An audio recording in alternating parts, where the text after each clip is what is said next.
Bonjour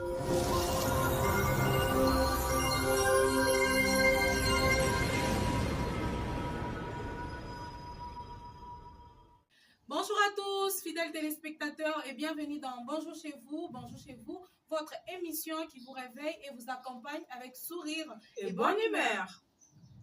Bonjour. Alors, comme vous l'avez constaté, Maggie est avec moi encore une fois sur ces plateaux. Bonjour Maggie. Bonjour Maria, bonjour à tous les amoureux de Bonjour chez vous, de partout où vous nous suivez. Maggie est très belle ce matin. Maggie, j'aime vraiment ton style. Hein? Merci beaucoup Maria. Alors, Maggie, tu nous as réservé quoi comme pensée du jour? En tout cas, merci beaucoup Maria. La pensée du jour d'aujourd'hui, c'est lui de nous dire que le mot, qui est le mot du silence, sont de mots rares. Wow.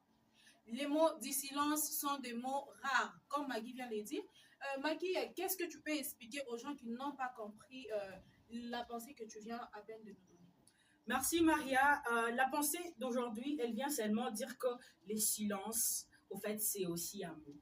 Les silences, c'est un mot. Les silences, c'est d'ailleurs le mot le plus dur, au fait. C'est les plus forts même. Parce que lui, il est tellement fort qu'au lieu que ça sorte, ça pourrait créer de problèmes. Ça pourrait même créer de bombes atomiques. Alors, ça préfère rester dans les calmes. Et seulement, il faut savoir aussi lire ces silences-là.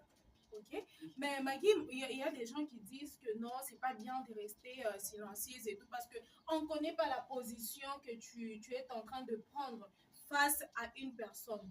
Donc, merci beaucoup pour la pensée. Donc, selon toi, on doit conseiller aux gens parfois de rester silencieux. Sûrement. Deux fois, il faut toujours rester silencieuse devant l'affaire. Tu trouves que cette affaire-là peut t'énerver, cette affaire-là peut te rendre, peut te mettre dans une position, en fait, qui va essayer de te dénigrer, ou se dénigrer les personnes qui sont à côté de toi.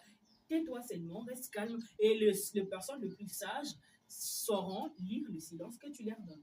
Merci beaucoup, Maggie. Sans plus tarder, on va directement passer à notre sujet du jour.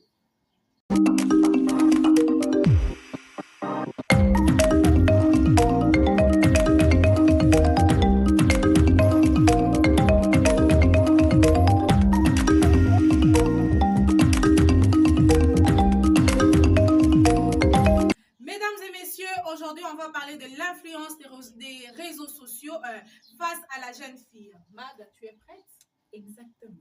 Alors, Mag, passons directement à ta première question qui est: est-ce que les réseaux sociaux détruisent ou renforcent la confiance en soi de la jeune fille? Exactement, Maria Dumont. Comment ça? Les réseaux sociaux. En tout cas, les lieux qui est devenu, la chose qui est devenue plus virale. La chose qui attire maintenant l'attention de tout le monde, les enfants, les jeunes, le papa, le maman, les vieux. Il y a même des vieillards actuellement qu'on trouve sur les réseaux sociaux. Plus précisément, je veux parler aujourd'hui de TikTok. En tout cas, TikTok, c'est vrai que c'est un réseau social qui nous permet de se détendre. En fait, moi, je trouve que le but, c'était ça avant, qui nous permet de se détendre, parce que tu vois, les gens sont remplis de problèmes, on est frustré de fois par des choses qu'on traverse et tout, mais on a vraiment mis ça pour nous détendre, léger, la comédie, tout ce qui est comique au fait. Mais plus fort que ça, il nous est survenu de nulle part de choses qui ne valent même pas la peine, je dirais. Ok, je prends l'exemple d'une fille. Vous savez, toute fille est née de différentes familles et tout. Dans une famille, il y a des familles de gens qui ont l'air formes ballonnées, d'autres sont minces, d'autres sont grands. Ouais, c'est comme ça. D'autres sont de courte taille, d'autres, c'est comme ça. C'est comme ça que Dieu a créé l'homme. Dieu n'a pas créé l'homme pour être uniforme. L'homme doit être lui. Et de la même façon, la femme aussi sera comme ça. Ou soit ses enfants et tout comme ça. Non, chaque personne a sa taille. Mais TikTok, aujourd'hui, ce qui m'étonne, c'est que ça vient détruire d'abord la conscience, les valeurs. Non seulement détruire, mais aussi corriger Dieu. Oui, corriger Dieu aussi sur la chose. Vous voyez, non? Je prends, par exemple, la forme d'une femme. Voilà. Aujourd'hui, sur TikTok, pour la fille la plus jolie, c'est la fille qui est grasse, mais qui a son ventre aplati, et puis les derrière et tout, quelque chose de comme ça. Vous voyez, non? Elle doit se percer de partout. Voilà, elle doit se percer de partout. Elle doit avoir des grosses lèvres, des yeux globuleux. C'est pas, en fait, ça, ce n'est pas tout le monde. C'est vrai que chaque personne a sa taille, essayer de travailler un peu son corps, que son corps ne puisse pas vieillir. Enfin, là, c'est pas mauvais. Mais être influencé jusqu'à aller faire des bêtises, c'est piquer de trucs pour avoir des lèvres, c'est piquer de choses pour avoir les bassins, c'est piquer de choses pour avoir la poitrine et autres. Là, ce n'est pas bon. On s'est dit que c'est la mode, man. La Pourquoi mode! tu vas les interdire, c'est la mode, c'est partout. Maintenant, Oh, tout le monde est fait, en fait. Seigneur Jésus. C'est ça même l'influence. Maria, ça c'est la mode, oui. Mais je me dis un peu, retournons un peu en avant, 15 ans avant. Les filles qui étaient minces essayaient de s'épilger les jumbo et autres là pour avoir... C'est ça, non? Essayer de s'épilger tout ça pour avoir quand même de la masse et autres là. Ouais. Aujourd'hui, toutes les filles grasses là cherchent par tout le moyen à perdre du poids. Mais les choses que vous êtes en train de faire, bizarrement, ça crée de maladies. Oh, tisane, oh, ça, les savons maigrisseurs, dégraisseurs, ça n'a pas de sens. Alors, Maggie, est-ce que... Moi, je trouve que c'est l'influence et tout. Oui. Maintenant, est-ce que est-il possible d'être populaire en ligne sans toutefois perdre ses valeurs? C'est simple, Maria. Chaque personne, moi je répète toujours cette phrase même à ma soeur, ouais. Chaque personne a sa façon d'être. Ouais. Tu ne peux pas être une autre personne. En aucun jour je peux me lever le matin, je me dis que non, je ressemble à Nicki Minaj. Non, même si je fournissais... Si c'est un rêve, si c'est ton rêve, tu as toujours... Bon, il y a des filles, Maggie, je ne t'écoute pas la parole, okay. Il y a des filles, elles rêvent de ça en tout cas. Rêver d'être une Nicki Minaj. D'être à la place de Nicki, comme tu viens de le dire. Elle veut devenir comme elle, mais... Maria, on les a apporté quelque chose de bien selon eux. Il y a le BBL aujourd'hui que tout le monde a... il y a le BBL aujourd'hui que tout le monde peut faire. Donc, c'est devenu comme ça. Il y a des injections même qu'on nous a proposées. On t'injecte pendant quelques temps et directement, tu deviens comme tu veux. Tu deviens de forme. Ça c'est bien. Tu auras des formes et autres là, mais est-ce que tu seras Nicki Minaj? Non. On a tous nos artistes préférés. Tu sais, on a tous nos artistes préférés parce qu'elle-même aussi, elle a fait les BBL. Ouais. Elle-même, pour avoir la taille qu'elle a, elle a fait les BBL. Elle est allée se faire les chirurgies plastiques et autres là. Mais c'est vrai que tu l'apprécies bien. C'est vrai qu'on a des fans. Mais arrêtons de faire en fait l'idolâtrie. C'est de l'idolâtrie que Dieu n'aime pas. On risque de se faire porter. On s'est déjà fait porter de choses qu'on ne peut pas déposer à cause de notre façon non seulement admirer, non seulement apprécier, non seulement copier, mais vouloir être cette personne-là. Pendant que Dieu t'a créé de ta façon, pendant que Dieu t'a fait ce que tu veux, tu dois être. Tu dois garder tes valeurs. Ce que Dieu a fait de toi, ça ne te plaît pas. Non, ça veut dire que tu veux dire à Dieu que non, Seigneur, qu'est-ce que tu avais fait là? Tu me prends pour qui? Moi, je vais être comme Nicki Minaj, toi, tu me rends comme ça. Oh là là, Mag, toi, tu as un problème avec nos influenceurs. Hein? Bon, d'accord, Mag. On a beau parler de l'utilisation des réseaux sociaux et tout. Maintenant, quel est le rôle de nos chers parents, de nos parents, les parents qui nous suivent qui nous suivent à la télévision et tout, quel est leur rôle face à l'utilisation de TikTok? Parce on voit ces genres de bêtises partout. Que sur TikTok. Quel est le rôle de parents face à cette utilisation? Merci beaucoup, Maria. Merci beaucoup. En passant, d'abord, je prends mon temps de jeter les fleurs aux parents qui y ont vraiment éduqué leur enfant. Je jette des fleurs d'abord à Madame Stella, je la jette des fleurs. Je la jette en tout cas des fleurs. À Maman Joël, je te jette des fleurs en tout cas. La maman des Biuma, beaucoup de fleurs, maman. Beaucoup de fleurs. En tout cas, au fait, chers parents, votre rôle, c'est éduquer. Votre rôle, c'est garder. C'est comme dans une bergerie. Le berger ne peut pas laisser un âne s'éloigner. C'est même dans la Bible qu'on a dit que le fouet ne s'éloigne pas d'un enfant, papa, et tout consort. Tu sais, toi-même, je ne suis pas pasteur, moi. OK? Ça veut dire que c'est vrai qu'il y a des enfants, les parents enfantent des enfants, il y a d'autres enfants qui sont des shindikana, je peux le dire comme ça en Swahili. Des enfants auxquels on a dit, on a conseillé, mais ça ne passe pas. Mais, chers parents, le fouet reste derrière. Le fouet ne veut pas dire ça m'a frappé l'enfant à mort. L'enfant reste l'enfant. L'enfant, c'est l'enfant. Toi, tu es parent. D'ailleurs, moi, j'ai toujours dit qu'il n'y a pas meilleur fouet que punition envers l'enfant. L'enfant, c'est l'enfant. Vous, chers parents, vous regardez nos histoires, vous voyez ça. Ne restez pas là en train de regarder, encourager. Encourageons l'enfant qui est sur TikTok, qui influence les gens avec les affaires normaux. Et puis Maggie, je te coupe pas la parole. Tu sais, aujourd'hui, l'influence n'est pas que sur les BBL et autres.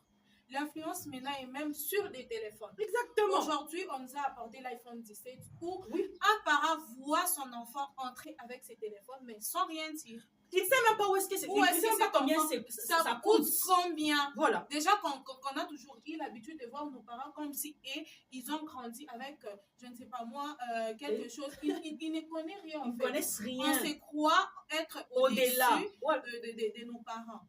Un parent qui voit son enfant entrer avec l'iPhone 17, s'il vous plaît. Pendant que vous-même à la maison, vous êtes en train de galérer. Il y a même pas à manger. Vous galérez même la nourriture. S'il vous plaît, chers parents, essayez de prendre un peu, essayez de conscientiser encore les enfants à nouveau. C'est vrai que le parent, vous dites que une génération, tout à ce matin, a dit, téléphone et chaque fille. Oui, c'est vrai, les téléphones est venu détruire les choses. Mais la base de l'enfant ne lui permettra jamais de chuter. Aujourd'hui, ici, il y a des filles qui influencent en bien les autres sur TikTok. Maggie, je me rappelle, TikTok, ça a été créé lors du confinement. Oui, si je me rappelle bien. C'est même le temps que nous tous nous avons découvert ça. C'était ça. L'objectif de TikTok. TikTok était venu pour essayer de détendre. C'est ça même les buts. Le but de TikTok n'était pas de venir nous influencer dans le mal. Non. TikTok, il y a des pasteurs qui nous prêchent.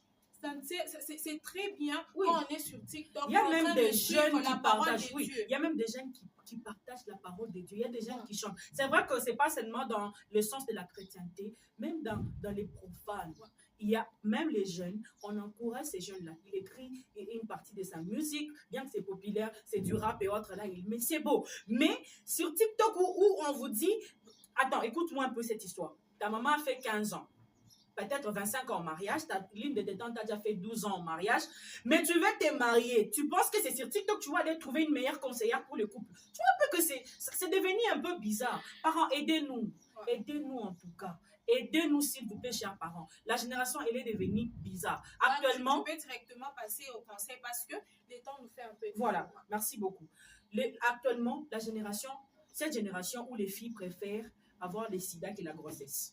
Tout ça parce que nous sommes accros aux futilités. C'est mieux d'avoir un iPhone 17, mais ne pas se marier. C'est mieux d'être une chisa, mais ne pas se marier. C'est mieux d'être un garçon de luxe et autres, la montre, quelque chose de comme ça, trop viral sur les réseaux, mais qui n'a pas rien dans la vraie vie. C'est vrai, c'est bien d'aller voler, mais quand même venir faire le proving sur les réseaux sociaux. Chers parents, s'il vous plaît, je vous supplie, essayez de mettre une main dessus. Nous avons seulement besoin de vous parce que c'est vrai que vous êtes nos parents, mais Dieu a encore doté plus que le parent que vous êtes pour nous. Dieu a fait de vous nos dieux sur terre. S'il vous plaît, nos mères déesses et nos pères des dieux sur terre, aidez-nous à revenir dans les bons chemins. Vous êtes pour nous comme de bergers et nous sommes dans une bergerie à l'attente du Fils de l'homme. Mais quand il va revenir, la question il va te poser, toi je t'ai donné 10 enfants à garder, c'est comme les talents qu'on a donnés à l'homme. C'est pourquoi même aujourd'hui il y a beaucoup de stérilité.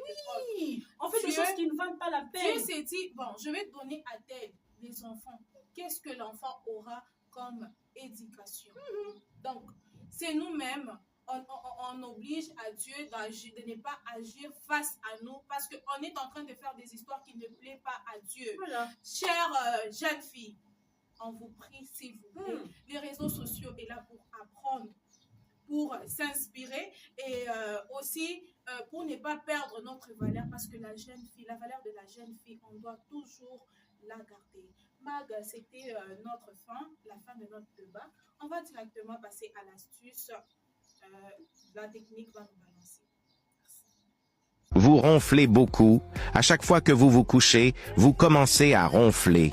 Vous ne laissez pas dormir votre partenaire ou vos proches. Vous vous enfermez dans une pièce et vous pouvez l'entendre jusqu'au salon. Vous vous sentez essoufflé.